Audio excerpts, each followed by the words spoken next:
Hello friends, welcome to HRI education. दोस्तों, कैसे हैं आप लोग?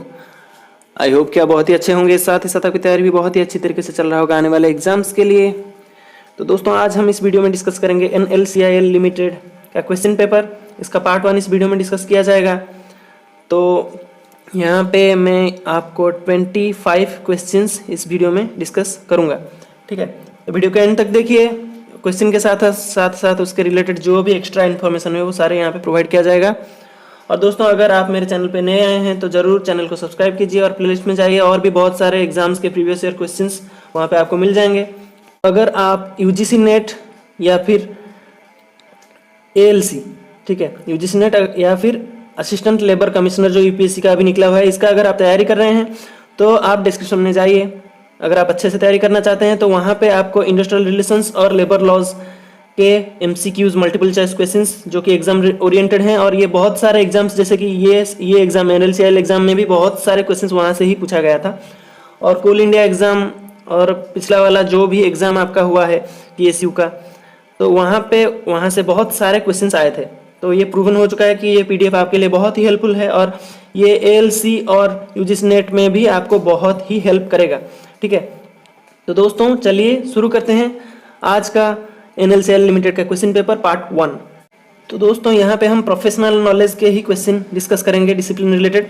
तो फर्स्ट क्वेश्चन आपका है, this HR procedure is used during the situations in which the management decides that an employee or employees is or are surplus to requirement in a particular occupation and cannot be offered suitable alternative work.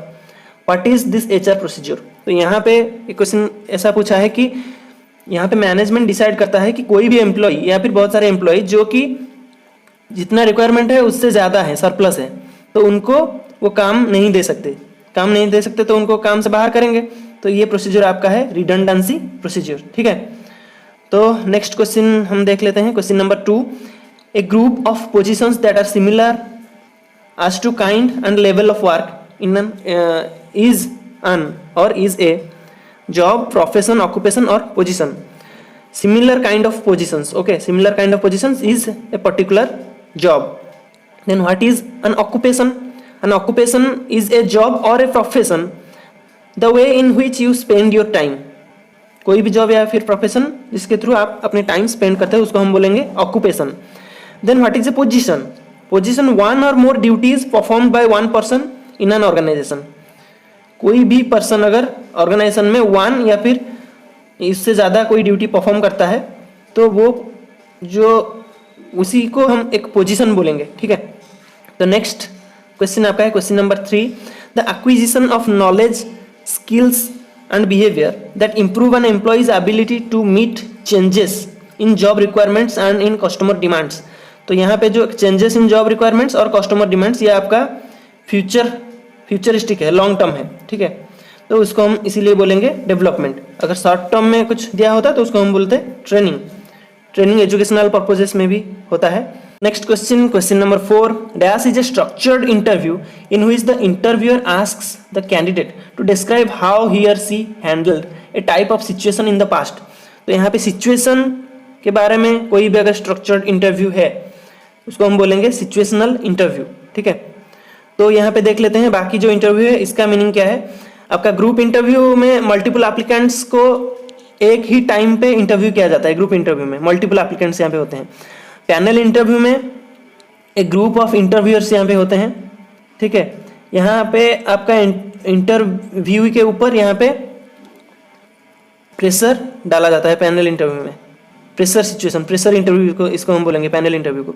और structured interview पहले से ही determine किया जाता है, pre prepared closed ended questions यहाँ पे पहले से ही प्रिपेयर किया जाता है। ठीक है, तो नेक्स्ट हम देखेंगे question number 5, according to Rahim and Bonoma 5 specific styles of handling interpersonal conflict, the style which has high concern for self and others and which involves collaboration between the parties to reach at an acceptable solution is known as। यहाँ पे रहीम और बोनोमा 5 styles of handling interpersonal conflict यहाँ पे दिए थे। तो वो पांच स्टाइल क्या है? कॉम्प्रोमाइजिंग भी है, इंटीग्रेटिंग भी है, अवॉइडिंग भी है, डोमिनेटिंग भी है और एक यहाँ पे है ओब्लाइजिंग। ठीक है, ये 5 स्टाइल यहाँ पे दिए थे। रहीम और बोनोमास 5 styles of handling interpersonal conflict. Okay, तो कॉम्प्रोमाइजिंग स्टाइल यहाँ पे क्या है, moderate concern for self and others, यहाँ पे गिव एंड टेक रिलेशनशिप होता है कंप्रोमाइजिंग में। और इंटीग्रेटिंग में, इंटीग्रेटिंग तो यहाँ पे दिया गया है, यही आपका इंटीग्रेटिंग है। और अवॉइडिंग में क्या है, low concern for self and others, सबके ऊपर यहाँ पे कंसर्न लो होता है, सबको यहाँ पे हम अवॉइड करते हैं, खुद को भी और अदर्स को भी। तो यहाँ पे हम विथड्रॉ कर लेते हैं खुद को, या फिर बकपासिंग इसको भी बोलते हैं, ठीक है।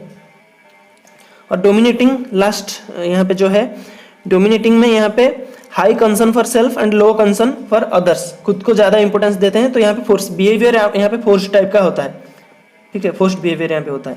और ओब्लाइजिंग में low concern for self and high concern for others, हम अगर खुद को कम इंपॉर्टेंस और बाहर के जिसके साथ हमारा कॉन्फ्लिक्ट चल रहा है उसको अगर हम ज़्यादा इंपॉर्टेंस दें तो यहाँ पे उसको बोलेंगे obliging style of handling interpersonal conflicts. तो next question number 6, the process of defining the way work will be performed and the task that is given a job that a given job requires is called job designing, ठीक है। तो job evaluation आपका क्या है, यहाँ पे relative worth of the job है job evaluation. Job posting यहाँ पे पब्लिसाइज किया जाता है, एक ओपन जॉब की खुद को एम्प्लॉइज को पब्लिसाइज किया जाता है, बुलेटिन बोर्ड में यहाँ पे दिया जाता है, यहाँ पे उनका क्वालिफिकेशंस, वर्किंग शेड्यूल, पे रेट यहाँ पे सब मेंशन किया जाता है, उसको हम बोलेंगे जॉब पोस्टिंग। तो यहाँ पे जॉब एनालिसिस क्या है, जॉब एनालिसिस यहाँ पे हम उसको बोलेंगे job evaluation relative worth of the job, job analysis overall worth of the job, ठीक है।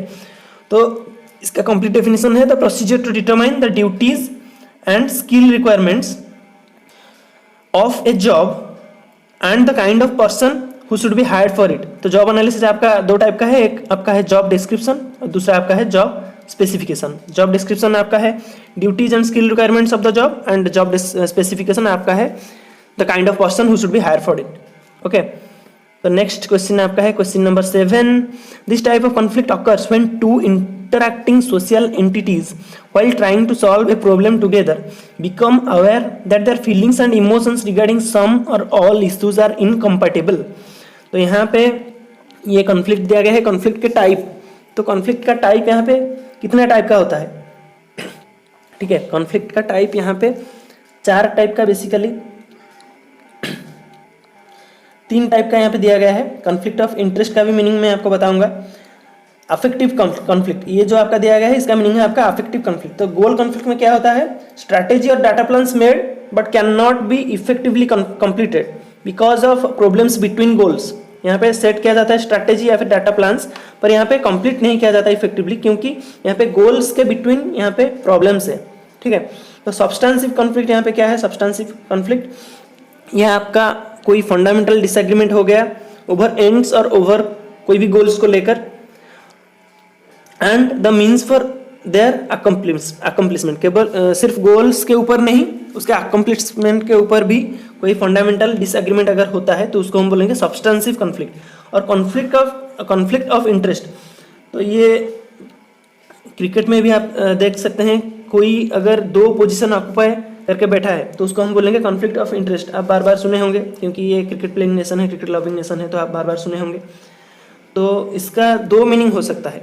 पहला तो अगर कोई एंटिटी या फिर इंडिविजुअल अनरिलायबल आपका अविश्वस्त यहाँ पे आपको फील हो, क्योंकि उसका पर्सनल इंटरेस्ट को ये ज़्यादा दे रहा है importance rather than professional duties and responsibilities. तो 2 टाइप का उसका है, एक है प्रोफेशनल और दूसरा है पर्सनल। तो पर्सनल इंटरेस्ट को ये ज़्यादा इंपॉर्टेंस दे रहा है रादर देन प्रोफेशनल, ठीक है। तो उसको हम बोलेंगे कॉन्फ्लिक्ट ऑफ इंटरेस्ट। और एक भी है एक सिचुएशन जहाँ पे कि 2 डिफरेंट पार्टीज का इंटरेस्ट यहाँ पे इनकम्पैटिबल हो, तो उस सिचुएशन को भी हम बोलेंगे कॉन्फ्लिक्ट ऑफ इंटरेस्ट, ठीक है। तो नेक्स्ट क्वेश्चन को चलते हैं, which act provides the grievance settlement authority for settlement of disputes related to an individual worker. तो ग्रीवेंस सेटलमेंट अथॉरिटी आपका एक आउटडेटेड है, 2010 में ही चला गया था, उसके बदले आपका आया था ग्रीवेंस रिड्रेसल कमिटी। तो ग्रीवेंस सेटलमेंट अथॉरिटी जो था वो आपका 50 और मोर वर्कर्स जो कोई भी एस्टेब्लिशमेंट अगर होते तो वहाँ पे ग्रीवेंस सेटलमेंट अथॉरिटी ग्रीवेंस को सेटलमेंट करने के लिए बनाया गया था। तो यहाँ पे इंडस्ट्रियल डिस्प्यूट्स एक्ट में ये दिया गया है, ठीक है। तो ये 2010 में तो चला गया था, 2010 में आपका आ गया था ग्रीवेंस रिड्रेसल कमिटी। तो उसके बारे में कुछ जान लेते हैं। यहाँ पे ज़्यादा एम्प्लॉयमेंट को चांसेस देने के लिए, ज़्यादा एम्प्लॉयज़ को यहाँ पे चांस देने के लिए, इसका फायदा देने के लिए यहाँ पे 20 और मोर वर्कर्स जहाँ पे होंगे ये एप्लीकेबल हो जाएगा ग्रीवेंस रिड्रेसल कमिटी। तो यहाँ पे मैक्सिमम मेंबर्स आपका है 6 मेंबर्स, ये भी क्वेश्चन आपका आगे आएगा, ठीक है। तो next question, which test assesses how well a person can learn और एक्वायर स्किल्स एंड एबिलिटीज। तो यहाँ पे इस टेस्ट को हम बोलेंगे एप्टीट्यूड टेस्ट।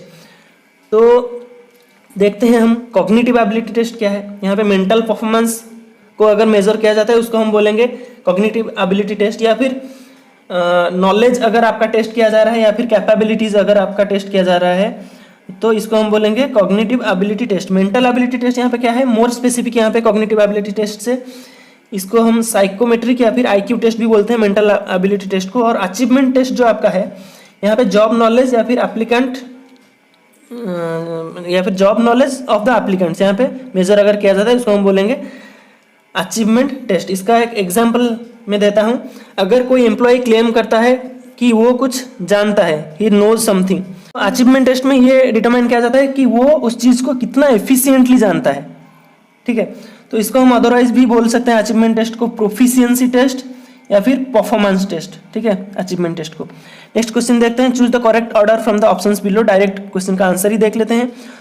फर्स्ट आपका आता है establishment of performance standards, then आपका आता है communication of standards to the employees, then measurement of performance, then comparison of performance with the job standards already set, then discussing the appraisal results with the employees, and finally initiating corrective actions where it is necessary, ठीक है। ये performance appraisal का ही है। तो नेक्स्ट आपका है intrasender conflict, intersender conflict, inter role conflict and intra role conflict are 4 distinct types of conflict. ये किसका टाइप का कॉन्फ्लिक्ट है, तो ये आपका है रोल कॉन्फ्लिक्ट का 4 डिस्टिंक्ट टाइप्स। तो यहाँ पे मैं आपको एक इमेज दिखाऊंगा जिसमें हम क्लियरली देख लेंगे कि कॉन्फ्लिक्ट का कितना टाइप है और ये कितने टाइप में डिविजिबल है, ठीक है। तो यहाँ पे कॉन्फ्लिक्ट का टाइप्स यहाँ पे दिया गया है, intrapersonal, interpersonal, inter group, inter organization. तो यहाँ पे इंट्रापर्सनल 2 टाइप का है, गोल कॉन्फ्लिक्ट, रोल कॉन्फ्लिक्ट। इसको आप स्क्रीनशॉट लीजिए। गोल कॉन्फ्लिक्ट आपका है approach conflict, approach avoidance conflict, avoidance conflict. Role conflict आपका है person role, inter role, intrasender और इंटरसेंडर। ये आपका क्वेश्चन में पूछा गया है। इंटरपर्सनल कॉन्फ्लिक्ट का कॉज यहाँ पे है personality differences, perceptions, class of values and interests, power and status differences etcetera. ये सब आपका आता है इंटरपर्सनल कॉन्फ्लिक्ट के अंदर। इंटर ग्रुप कॉन्फ्लिक्ट के अंदर आपका आता है incompatible goals, joint decision making, organizational ambiguities, communication issues, introduction to change. ये सब आपका रीजन है इंटर ग्रुप कॉन्फ्लिक्ट का। और इंटर ऑर्गेनाइजेशन कॉन्फ्लिक्ट भी आपका एक है। तो ये सब आपका कॉन्फ्लिक्ट का टाइप है, इसका स्क्रीनशॉट ले लीजिए। ये आपका एग्जाम में आ सकता है, बार बार भी ये पूछा जाता है। तो नेक्स्ट है आपका question number 12, dash is A list of the tasks, duties, responsibilities that a particular job एंटेल्स। तो यहाँ पे लिस्ट ऑफ ड्यूटीज, टास्क्स और रिस्पॉन्सिबिलिटीज, यहाँ पे इसको हम बोलेंगे जॉब डिस्क्रिप्शन, जो कि जॉब एनालिसिस का एक पार्ट है। जॉब एनालिसिस तो आप जानते हैं, जॉब डिस्क्रिप्शन और जॉब स्पेसिफिकेशन को बोलते हैं। जॉब स्पेसिफिकेशन क्या है, list of jobs human requirements, ठीक है। जैसे कि आपका है एजुकेशन, स्किल्स, पर्सनालिटी, ये सब जॉब का ह्यूमन रिक्वायरमेंट है, तो इसको हम बोलेंगे जॉब स्पेसिफिकेशन। और ह्यूमन रिसोर्स प्लानिंग क्या है, the process of deciding what positions the organization have to fill and how to fill them, ये आपका है ह्यूमन रिसोर्स प्लानिंग, ठीक है। जॉब एनालिसिस तो आप जानते ही हैं। नेक्स्ट क्वेश्चन आपका है question number 13, under this HR accounting the value of human resources is determined on the basis of the value of an individual employee in an alternative use, what is this method. तो इस method को हम बोलेंगे opportunity cost method. First हम देखते हैं replacement cost method का meaning क्या है। रिप्लेसमेंट कॉस्ट मेथड, यहाँ पे कोई भी एसेट के वैल्यू हम डिटरमाइन करते हैं by reference to the present day cost.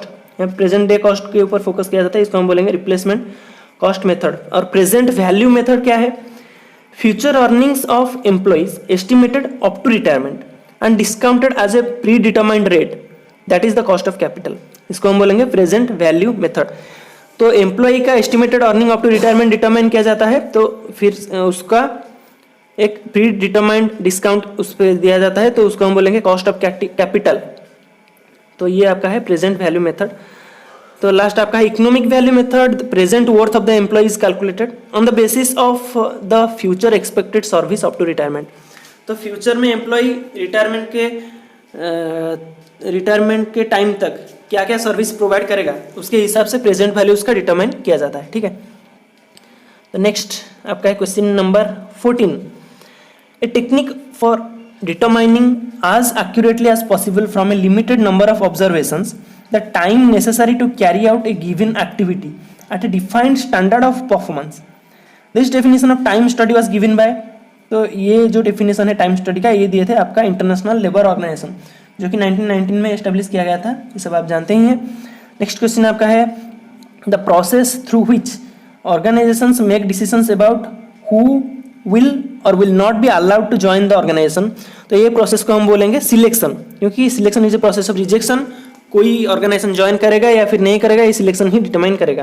तो इंडक्शन प्रोसेस आपका क्या है, ये आपका इंपॉर्टेंट है, ये भी एग्जाम में बार बार पूछा जाता है। ये एक प्रोसेस है जहाँ पे कि एम्प्लॉय को इंट्रोड्यूस किया जाता है कोई भी जॉब या फिर ऑर्गेनाइजेशन में, इसको इंट्रोड्यूस किया जाता है और जॉब रिलेटेड जो भी नेसेसरी इंफॉर्मेशन इसको रिक्वायर्ड है तो वो सारे इंफॉर्मेशन इसको प्रोवाइड किया जाता है ताकि वो अपना काम स्टार्ट कर सके, ठीक है। इसको हम बोलेंगे इंडक्शन।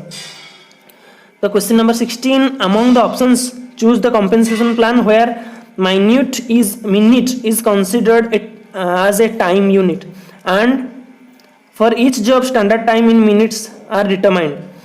तो यहाँ पे मिनट्स को एक टाइम लिमिट के हिसाब से देखा जाता है, तो इसको हम बोलेंगे बिडॉक्स पॉइंट प्लान। एक आपका है मेरिक्स डिफरेंशियल पीस रेट प्लान जहाँ पे कि 3 पीस रेट होता है बिगिनर्स, एवरेज वर्कर्स और सुपीरियर वर्कर्स के लिए। और प्रिस्टमैन्स प्रोडक्शन प्लान यहाँ पे प्रोडक्शन के ऊपर डिपेंड करता है वेज रेट, जितना प्रोडक्शन हाई होगा वेज रेट भी आपका उतना ही हाई होगा, ठीक है। अगर प्रोडक्शन 20% हाई हुआ तो वेज रेट भी 20% हाई होना चाहिए, अगर प्रोडक्शन 20% डिक्लाइन किया तो वेज रेट भी उसी हिसाब से डिक्लाइन करेगा। ये आपका है प्रिस्टमैन्स प्रोडक्शन प्लान, ठीक है। Next question, according to the board of directors continuum, boards which take the leading role in establishing and modifying the mission, objectives, strategy, policies and which has a very active strategy committee are termed as catalyst, ठीक है। Direct next question को चलते हैं।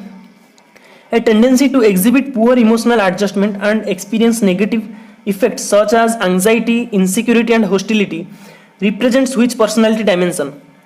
तो ये आपका है neuroticism. तो यहाँ पे 5 है जिसको हम बोलेंगे शॉर्ट फॉर्म में एब्रिविएशन में ओसिन। तो ये क्या क्या है, ओ के यहाँ पे दिया नहीं गया तो ये मैं बोल देता हूँ, openness to experience, C for conscientiousness, E for extraversion, A for agreeableness and N for neuroticism. OCEAN से अगर आप याद रखेंगे तो आपको याद रखने में इजी होगा। तो इस मॉडल का नाम है आपका बिग 5 मॉडल। तो यहाँ पे कौन से कैटेगरी में क्या क्या आता है, ओपननेस टू एक्सपीरियंस, यहाँ पे आपका आता है इमेजिनेटिव, ये पर्सनालिटी का टाइप है, personality characteristics, imaginative, sensitive and intellectual, ये आपका आता है ओपननेस टू एक्सपीरियंस। कॉन्साइंशियसनेस में आपका आता है responsible, dependable, persistent and achievement oriented और गोल ओरिएंटेड, ये आपका आता है कॉन्साइंशियसनेस के अंदर, ये भी चला गया आपका। ई में आपका है एक्स्ट्रावर्सन, एक्स्ट्रावर्सन में आपका आता है सोशिएबल, टॉकेटिव एंड असर्टिव, ये है आपका एक्स्ट्रावर्सन, ठीक है। तो लास्ट आपका है, लास्ट तो नहीं, एग्रीएबलनेस। एग्रीएबलनेस में आपका आता है गुड नेचर्ड, कोऑपरेटिव एंड ट्रस्टिंग, ये है आपका एग्रीएबलनेस। फाइनली आपका है न्यूरोटिसिज्म। तो न्यूरोटिसिज्म में आपका ये सारे कैरेक्टरिस्टिक्स आता है such as anxiety, insecurity, hostility, ये सब आपका आता है न्यूरोटिसिज्म में। तो नेक्स्ट आपका है the quality circle process involves the following stages. तो ये सारे स्टेजेस क्वालिटी सर्कल के प्रोसेस में इन्वॉल्व हैं। In this process who is involve in the problem analysis stage.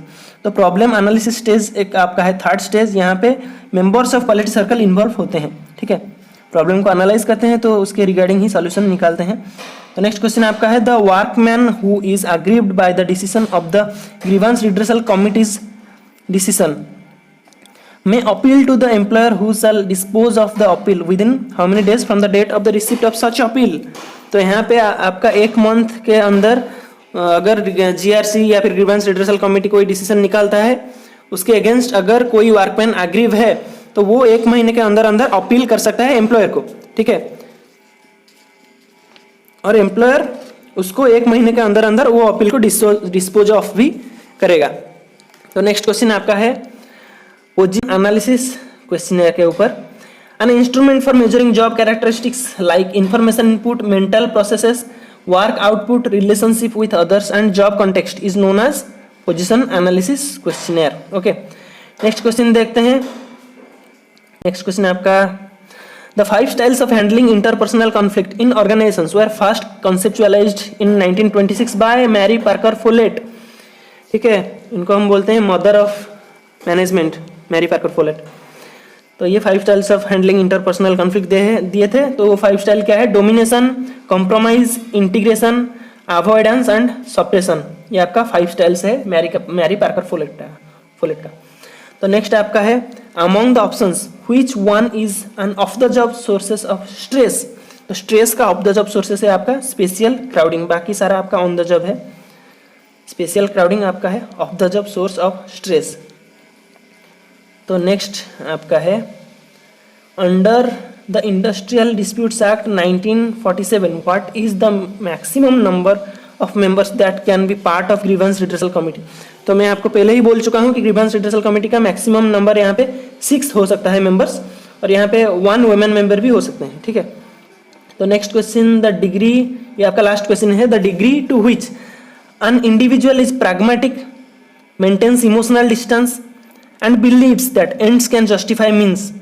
तो इसको हम बोलेंगे मैकियावेलियनिज्म। ठीक है, तो यहाँ पे नार्सिसिज्म क्या है? Unintentionally unethical through self obsession. अगर कोई अनइथिकल है पर ये इंटेंशनली नहीं है, सेल्फ ऑब्सेशन के थ्रू ये अनइथिकल है अनइंटेंशनली, तो उसको हम बोलेंगे नार्सिसिज्म। ठीक है, unintentionally unethical through self obsession. तो दोस्तों आई होप कि आपको ये क्वेश्चंस बहुत ही इंफॉर्मेटिव लगे और ये आपका एग्जाम्स में बहुत ही हेल्पफुल हो। तो दोस्तों पढ़ते रहिए, खुश रहिए। जय हिंद, जय भारत।